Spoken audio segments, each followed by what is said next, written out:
સુરતના જહાંગીરપુરા કુરુક્ષેત્રધામ ખાતે તાપી સફાઈ અભિયાન કાર્યક્રમ રાખવામાં આવ્યો હતો।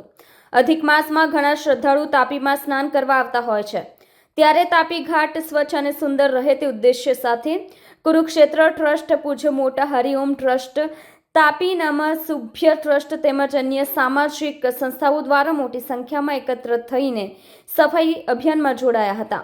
અધિક માસ દરમિયાન કુરુક્ષેત્ર ઘાટ પર હજારોની સંખ્યામાં શ્રદ્ધાળુઓ સ્નાન કરવા આવતા હોય છે, ત્યારે તેઓને પવિત્ર તાપી માના આશીર્વાદ માટે કોઈ અગવડ ન પડે તે ઉદ્દેશ્ય સાથે 2 દિવસ સફાઈ અભિયાનનો કાર્યક્રમ રાખવામાં આવ્યો છે। કુરુક્ષેત્ર સ્મશાન ભૂમિ જીર્ણોદ્ધાર ટ્રસ્ટ પ્રમુખ કમલેશ યાદવ આજ રોજ શનિ અને રવિવારના રોજ અહીંયા પૂજ્ય મોટા સૂર્યોદય ઘાટ ઉપર કુરુક્ષેત્ર ધામના પાવન તપોભૂમિ ઉપર સફાઈ અભિયાન ચાલુ કરવામાં આવી રહ્યું છે। 2 દિવસના સફાઈ અભિયાનમાં જે હિન્દુ શ્રદ્ધાળુઓ પર ડે સરેરાશ 10 થી વધારે લોકો અહીંયા 10,000 થી વધારે લોકો તાપી સ્નાન માટે અનુભવશે। એ રીતે પિતૃ તર્પણ માટે બી શ્રદ્ધાળુઓ ખૂબ મોટી સંખ્યામાં અહીંયા આવશે।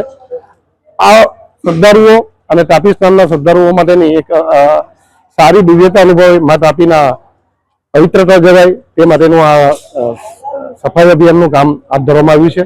સુરત ડિસ્ટ્રિક્ટ કોઓપરેટિવ બેંક અને રાંદેર પીપલ્સ બેંક અને તાપી નમોત્સવ ગ્રુપના સૌજન્યથી આ સફાઈ અભિયાન હાથ ધરવામાં આવ્યું છે। ખૂબ મોટી સંખ્યામાં સુરત મહાનગરપાલિકાએ બી સહયોગ કર્યો છે અને સારી સંખ્યામાં આજે સફાઈ કામગીરી ચાલી રહી છે અને મને લાગે છે કે જે આવનારા અધિક માસ છે તેમાં લાખો શ્રદ્ધાળુઓ અહીંયા આખા મહિનામાં પધારે છે, તેના માટે સારો સ્નાનનો મહિમા જળવાઈ રહે એવો શુભ પ્રયત્ન કુરુક્ષેત્ર ટ્રસ્ટ પરિવારનો રહેશે અને તેમાં બચાવ કામગીરી કે એના ડિઝાસ્ટર મેનેજમેન્ટના પગલાઓ બી લેવામાં આવી રહ્યા છે।